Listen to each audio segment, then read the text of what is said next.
Welcome to the AM Update, Week in Review. A collection of the best moments from Aaron McIntire's morning update. Well, if it's not already apparent, Secretary of Defense Pete Hegseth is over the target. You did a pretty good rule of thumb. Whenever your political opponents take to consistently and seemingly every week or maybe even every day writing smear jobs and hit pieces against you, it means that what you're doing is not only fundamentally transformative, it's also making a mark for the future. Well, that's the case with Pete Hegseth. Over the last few weeks, it seems like right on the dot, every few days, there's another smear job against him. The most recent, of course, was this report from the New York Times that he apparently discussed details of the strike against the Houthis in Yemen. He discussed those with family members and his own personal lawyer. That was the claim that the New York Times made. Here is Secretary of Defense Hegseth at the White House yesterday addressing that most recent story. You know, what a big surprise that a few leakers get fired and suddenly a bunch of hit pieces come out from the same media that peddled the Russia hoax.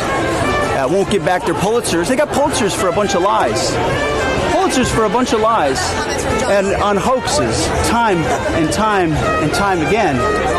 And as they peddle those lies, no one ever calls them on it. See, this is what the media does.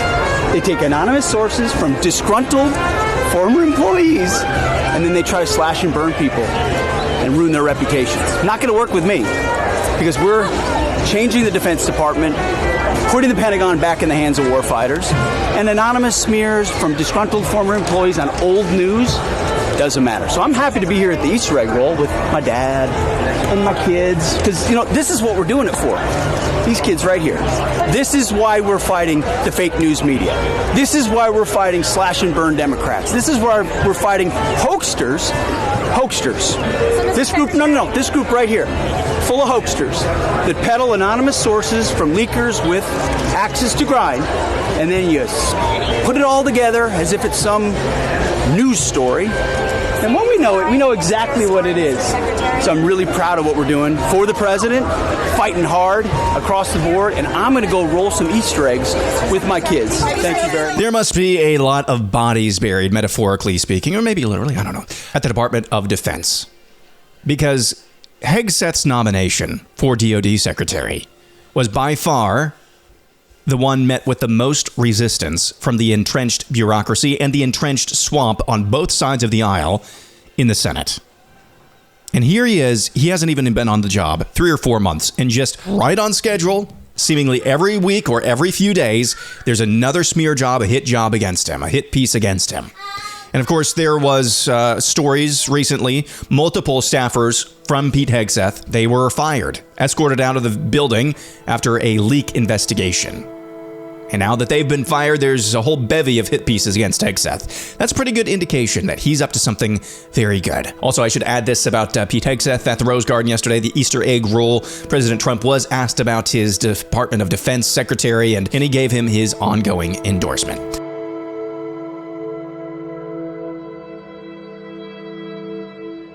You're listening to the AM Update, Week in Review. Follow on X and Instagram at Real AM Update. And now here's this. I don't feel bad sharing clips from Megyn Kelly. I like her. But I don't feel bad sharing longer clips from her episodes, given that she just happened to decide that her morning news update would be called the AM Update. Nevertheless, she had a great interview recently with new FDA Commissioner Marty Makary. The topic of autism came up, and I think that new FDA Commissioner Marty Makary is barking up the right tree when it comes to a hypothesis on what's actually causing the uptick in autism. Listen to this. Secretary Kennedy said this week that we are going to know what causes autism by September. Is that crazy talk? No, people want to know. A lot of parents have been dealing with kids with autism. I mean, 1 in 32 kids in America today have autism. We can't just keep medicating every kid with It was 1 in 10,000 in the 90s. It was unheard of. And the sort of repetitive motions, the tics, the heavy, the complete nonverbal child. Where did you see that in the 1940s and 50s? And so we have to look at everything.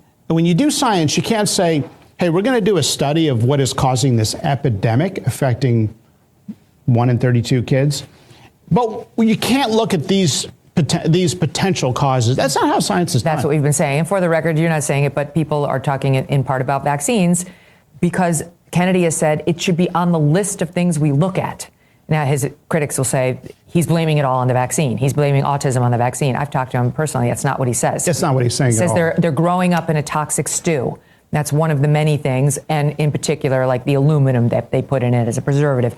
Like, we should be looking at everything they're consuming and we're forcing on them. Keep going. I don't know what causes autism, but I'm deeply concerned about the rise. If I had to make a hypothesis as a scientist, not as a regulator, but as a scientist, and Dr. Bhattacharya is going to be launching a very impressive study using electronic health big data that we're helping curate. I think it is the cumulative burden of all of these exposures, environmental and dietary, that alter the microbiome. Remember, 90% of the serotonin made, which is involved in mood and mental health, is from bacteria in the microbiome. That's where it's produced. And when you mess up the microbiome, when you carpet bomb the microbiome with all of these ingredients that don't appear in nature, these are novel chemicals. What are we doing? So we've known for a long time as a scientific community that kids with autism have different stool composition, different biodiversity. So when you look at the billion different bacteria that live in the microbiome, there may be an association between changes in the microbiome and autism and things that are changing the microbiome that we've not yet fully appreciated. And that could be a whole list of things. I think he's barking up the right tree there, although I don't think it is necessarily accurate to say tree, singular. You've heard for the longest time, why haven't they been able to find a cure for the common cold? Because there's no such thing as the common cold. It's a variety of different viruses, we're told, that cause symptoms that mimic colds. Okay? So there's no common cold. There is no one cold. Well, similarly, you hear Dr. Maher, new head of the FDA, articulating something that I've thought about as well, that it is a cumulative effect over generations of poor diet and a poor environment where there is poison in the foods. The way that we make our foods is not good. It's not good for us. Most of what we see on the shelves at stores are really just food-like substances. They're not actually food. And what happens when you introduce that to one generation? If they're even fertile at all, they pass that on to the next generation and the next generation and the next generation. This is a wide variety of factors that contribute to very poor gut health. And the reason why so many moms and so many dads attribute autism simply to the vaccine, this is my hypothesis, this is me speaking now, is because in that little baby, injecting something directly into the bloodstream that contains, and some of them do contain, heavy metals, that's the straw that broke the camel's back. I think a lot of babies are probably born with gut health that is not very good because their parents' gut health is not very good. And when you start injecting something right into the bloodstream, that's the straw that broke the camel's back. That's my hypothesis anyway. So when I heard Dr. Maher tell Megyn Kelly that he thinks it's a variety, like a whole constellation of environmental factors that mess up the microbiome in our gut, I think he's barking up the right tree there.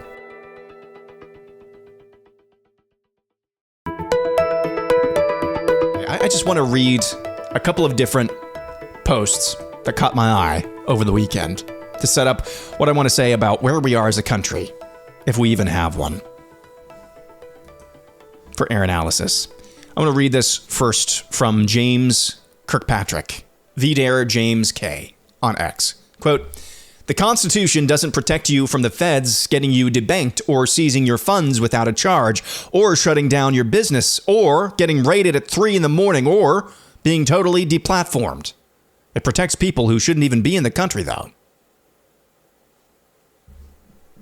Let me just read that over again. The Constitution doesn't protect you from the feds getting you debanked. That's happened. That's happened to conservatives. They just wake up one morning. I think, off the top of my head, Mike Lindell has experienced this. They wake up one morning and they don't have a bank anymore because of what they're saying, and the bank doesn't want to be associated with them. The Constitution doesn't protect you from the feds getting you debanked or seizing your funds without a charge. Or shutting down your business, seizing your funds without a charge. I think some of the J6ers dealt with this. Or shutting down your business, COVID. Or getting raided at 3 a.m. All of these different conservative personalities over the past couple of months getting swatted. Or being totally deplatformed. Yeah, enough said. The Constitution doesn't protect you from any of that stuff. It does protect people who shouldn't even be in the country, though, according to the Supreme Court. And now I want to read you this. This is from Josiah Lippincott, who wrote over the weekend, quote, "Just so we're clear, in the past 48 hours, a senator attempted to negotiate the return of a known terrorist back to the United States." That's Chris Van Hollen. And that is a true, factual statement. A United States senator tried to negotiate the return of a known terrorist gang member, non-citizen of the United States, tried to negotiate his return back out of his home country into our country. A member of Congress took part in hostilities in a war the president is trying to end. Talking about Republican Representative Brian Fitzpatrick, who went over to the front lines in Ukraine last week for reasons only Allah knows, cosplayed as a Ukrainian trooper. The Supreme Court, Josiah says, ruled the president cannot use his constitutional powers to remove foreign invaders. The Democratic Party has publicly supported all of these moves. Over and over and over again, the message is crystal clear from the Democrat Party and the judiciary to people like you and me listening to a show like this. This is not your country. I don't know whose country it is, but it's not yours. Over and over and over again. Senator Chris Van Hollen, during a press conference, said when he was talking to the terrorist, he felt a tear form in his eye. He would never say anything like that about you or me. Never. Different country. They don't know which country they're governing, but they want you to know it's not yours.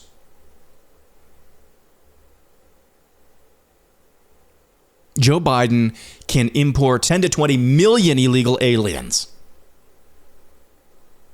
And not even a peep from the nation's highest court.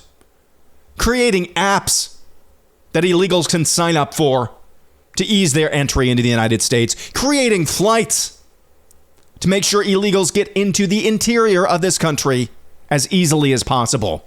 Not even a jot or tittle from the nation's highest court. Oh, but you start deporting the most violent of those illegals. Now, we got to make sure that every jot and tittle of every single case law that's ever been uttered in any bowel of any court anywhere throughout any modicum of human history, we got to make sure that that's followed to a T now. That you're trying to deport a few of the most egregious examples of illegal aliens.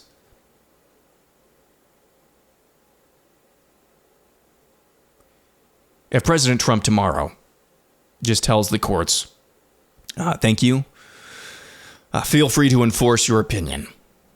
It is not President Trump. It's not President Trump who dissolved the court's authority. It was the courts. Either we have a country or we don't. Over and over again, the message from the judiciary and the Democrat Party, and hell, even some in the Republican Party, is we have a country, it's just not yours. We're not sure what country it is, but we want to make sure that those of you living in flyover country, it's not your country. Just want to make that crystal clear. The guy that you elected to do your will. No, he doesn't get to do his job. He doesn't really have any power. He's supposed to sit there. He's just a plant, a house plant, a lampshade. He's just kind of supposed to do nothing. And we're going to make sure that he can't do anything because we want to make sure ultimately you can't do anything. The ones creating the precipice that I think we are on right now is not President Trump. It's not his supporters. We tried to do this peaceably multiple times. And you kept telling us to go get bent multiple times. So now what is required to move forward is unpleasant. But it wasn't us. It wasn't President Trump. It wasn't the president's administration that made it necessary for the unpleasantness that I think is sure to come to this country. Or it was the people who think they're governing over a completely different country than you or I live in. Functionally, right now, we don't have a country.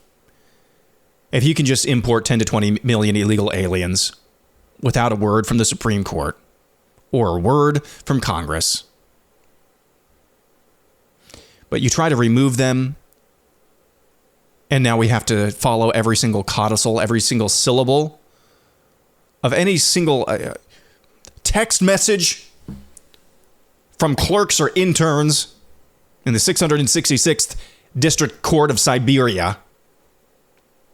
We have to go through every single possible administrative process to eject the worst illegals out of this country. We don't have a country. We just don't. What is required now is that President Trump just has to tell them no.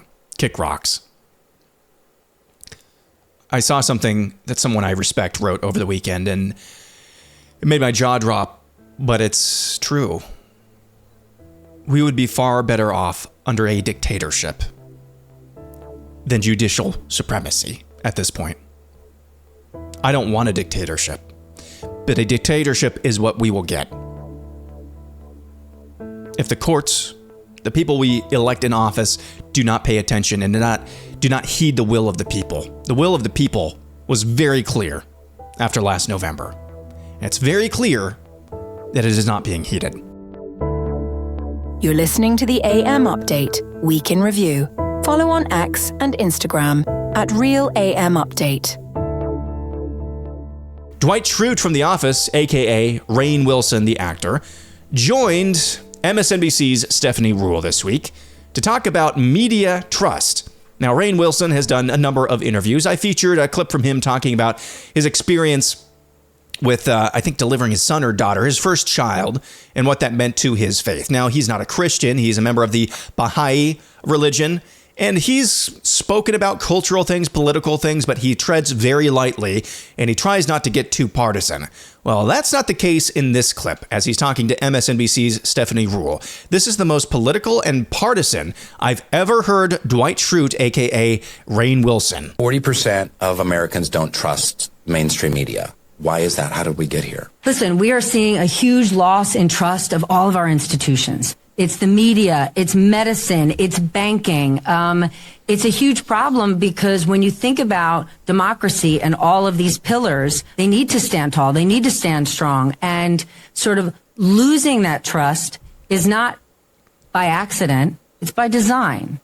If you remember when President Trump was running the first time, Steve Bannon once said the goal is to blow the whole thing up. And so I think that you've got mistakes made or things starting to slip while at the same time there's a concerted effort to destroy the media. Because the media, the news media is, in my opinion, the last line of defense of holding power accountable, right? And you had a bit of a perfect storm, right?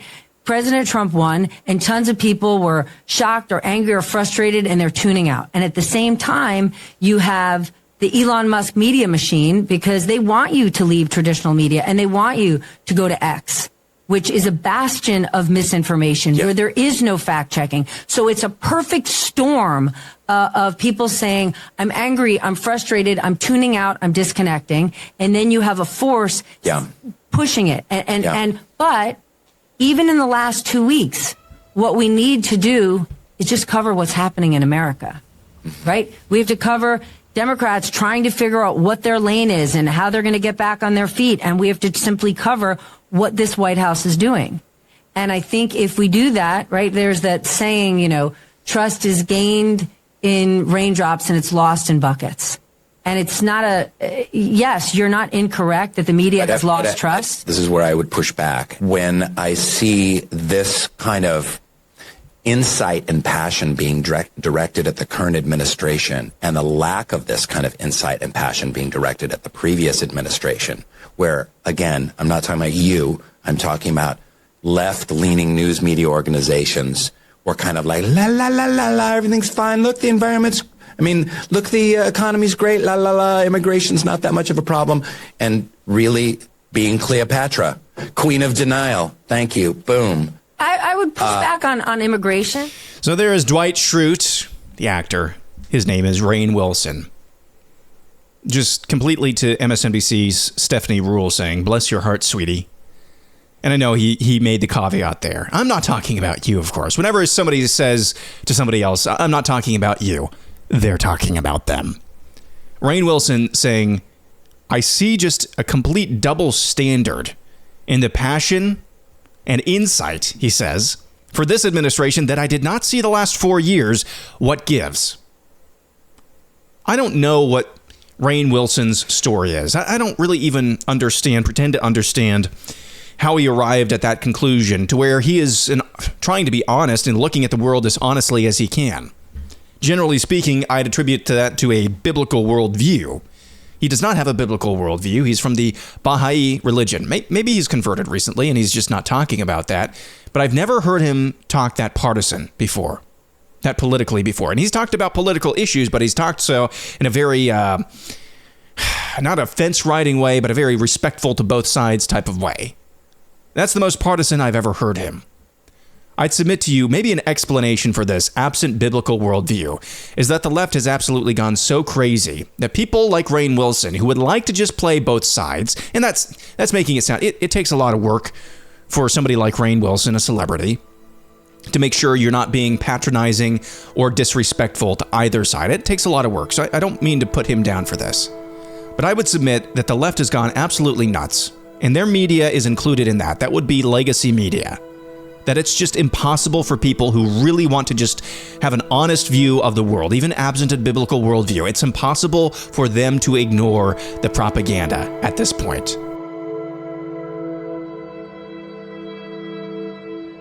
You're listening to the AM Update, Week in Review. Follow on X and Instagram at Real AM Update. I just want to preview tomorrow's poll of the week, and I don't usually do this. I try not to stretch content out too far. But I asked you, what do you consider a win in the tariff war? And I gave you three main options. And I concocted this poll before Trump made those comments that you heard earlier from the Oval Office. Some of his critics are saying this is a total capitulation, walking back. I'm not sure. You could construe it that way for sure. But I think in the context of, hey, we want to make a deal with China, the tariffs will come down when they come to the table. It makes more sense than just seeing those or hearing those comments out of context. It would make it seem like he's just bowing the knee and capitulating. Nevertheless, I gave you three options. Number one, marginally better trade deals, but with a clear path of decoupling from China. 2, truly free trade with every trading partner, China included. Or 3, you just think that there's no win. I voted for A. I think this will be a win. And I'm saying this, marginally better trade deals with everyone and a clear path of decoupling from China. I think that's actually probably the best thing that we can accomplish at this juncture. Now, I might not have said that 2 or 3 weeks ago, but it's become abundantly obvious that the appetite for any form of instability, getting uncomfortable, the treasuries are acting up again, the dollar is tanking, the markets are uncertain, look at the price of gold. The appetite for any sort of uncertainty when it comes to our financial system. I'm not talking about from the White House. I'm talking about from every house, seemingly, especially Wall Street. And especially the elites who have been making money off of globalization hand over fist for decades now. They have very little appetite for any form of, hey, cinch the belt buckle up just a little bit here. So I really do believe the best case scenario is a clear path of decoupling from China and marginally better trade deals. Do I think we will see some tariffs? linger, stick around, especially on China for sure. Yes, I do think that will be the case. But I think in this particular instance, in this particular tariff war, that's probably going to be the best case scenario. An astounding first-place victory for marginally better trade deals, but a clear path of decoupling from China. Maybe I shouldn't have poisoned the well with my analysis of this the other day, but that's what I voted for as well. I think this go-around, I think we have a good chance to make a solid step in the right direction, really historic step in the right direction, even with marginally better trade deals.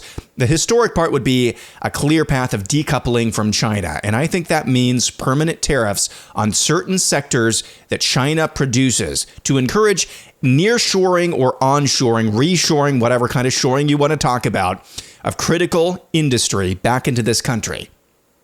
And yeah, I think Council of Economic Advisors Chairman Stephen Maher, I think his analysis at least has to be half to 75% true, that the incidence of tariffs when we place them on China because of their over-leveraged position in gearing their exports towards the American market, they're actually going to feel those tariffs a lot more than the American consumer is. But we are in uncharted territory here.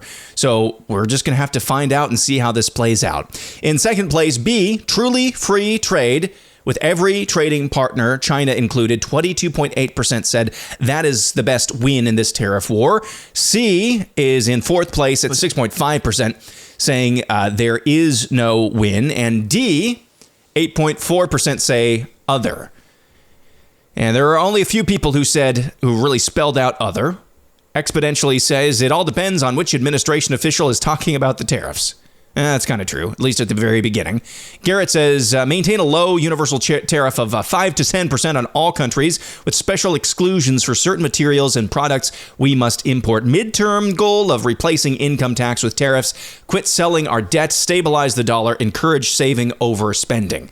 Garrett, that is a well-rounded and great idea. Turn on the propaganda machine to encourage saving because we are definitely a consumer economy. We're just kind of hand to mouth right now. And that's not good in the long term. And it's not good for China in the long term to just, as Secretary Bessent said earlier in the program today, to just continue to wipe away all their economic worries by devaluing their yuan, their currency, and increasing exports. That's not good for them long term. OG Thor says, open trade to China and ending the gold standard were Nixon's biggest mistakes. We must decouple from China. Nixon gets a bad rap, but I think on this, OG Thor, you are correct. History has shown that you are correct. Algorithmic says abolishing the federal income tax would be the best win from this tariff war. I agree with that. I don't think that's in the cards this time around, though.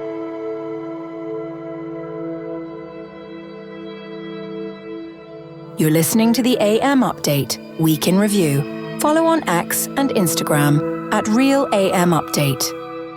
Bill Maher recently welcomed TPUSA's Charlie Kirk to his kind of after-hours show, where the two discussed the resurrection, Christianity, and related topics.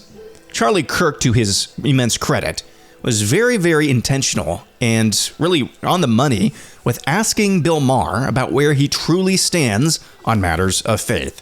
This exchange caught my eye. Do you hope you're wrong? That's the most important question. That's a great question. Well, how do you hope there's a heaven?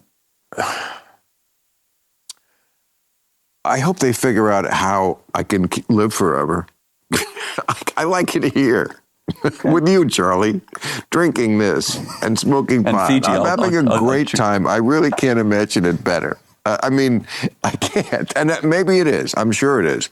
I'm sure, people have... But something in you probably hopes that, I don't know, yes, Hitler gets ultimate judgment, or the most evil things, right? Something in you wants to see your loved ones and... I don't think about...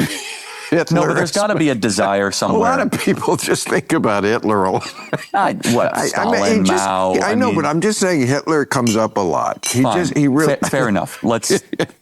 That there's a desire that there's something beyond this. Well, that is just. Okay. Yes, I do, but I mean, it's very hard to find that justice on earth. Ask an AIDS baby. No, don't. Bill, that's why when you say, hey, I'm happy here, there's a lot of suffering on earth too. And that's the, it is. That's the Christian argument, and right? some of it is, you know, we obviously can see it comes from no bad deed done. You know, children with cancer. Of course, and then they say, well, that's, you know, God works in mysterious ways, which is sort of a get out of jail card. It's the for hardest, any kind of non-thinking. Admittedly, it's the hardest. We as Christians have to explain unjust suffering. Atheists have to explain everything else. How do you explain it? We don't. It's hard. It's a mystery. We can say God works in mysterious ways. We can say original sin. However, we don't have to explain creation or the miracle of life or love or justice. We don't have to explain it either because it's not explainable, because we don't know. We say we don't know. That's honest. You say, no, somebody told a story a long time ago, and we're going to stick with that. That to me, I'm not trying to be insulting. You can't offend me, trust me. Great. I mean that. So All you right. could be as crude or as blunt. Okay, I mean that. It's not. But I find that intellectually embarrassing. So that is an exchange between TPUSA's Charlie Kirk and Bill Maher, who is an atheist. And he's an honest guy. I will give him that. Maybe I've been a little bit too hard on Bill Maher in the past. But why did I bring this up? It's easier for a camel to pass through the eye of a needle than a rich man to enter the kingdom of heaven. I think you just heard the answer there. Charlie Kirk with a great question. Don't you hope you're wrong? That there is a heaven and there is a hell. That people who escaped justice on this mortal coil will face true justice, divine justice, when they reach the afterlife. Don't you hope that is true? Don't you hope you're wrong? And Bill responds by saying, I hope they figure out how to make me live forever, because I like my hedonistic lifestyle. I like smoking pot, blowing this blunt, the smoke in your face. I enjoy drinking this hard alcohol. And he seemed very genuine, very sincere in that. I just like hanging out with you and having conversations like this. I just hope we can live forever. I hope they figure out a way to do that. Bill Maher is very comfortable. I think that's one of the reasons why that truth, that truism from our Savior, Jesus Christ, I think that's one of the reasons behind that. It's just a matter of fact. No matter where you are in human history, no matter what vices are developed at those times in human history, if you are rich, it is just your lifestyle that you don't have to worry as much about things. It permeates your thinking so much on this terrestrial plane that it actually impacts the way you think about eternity. Your riches in this mortal coil, your thinking about riches in this mortal coil naturally then seeps into your thinking about eternity. You don't have to worry about things on earth. You probably don't have to worry about things of eternity. I think what you just heard there is tragic and sad. For one reason, I do believe Bill Maher is trying to be as honest as he possibly can be. But that honesty is tragic. Because sooner than later, he will find out that there is an eternity, that he was wrong, that he should not have dismissed things like this. He should not have blown a puff of smoke from his blunt as he was laughing off whether or not there is eternity. That's very sobering. It's very sad. I pray that anybody who was listening to that conversation internalized some of the things that Charlie Kirk was saying in a way that Bill Maher did not. This has been the AM Update Week in Review. The AM Update will be back on Monday and every weekday at 4 a.m. Eastern Time.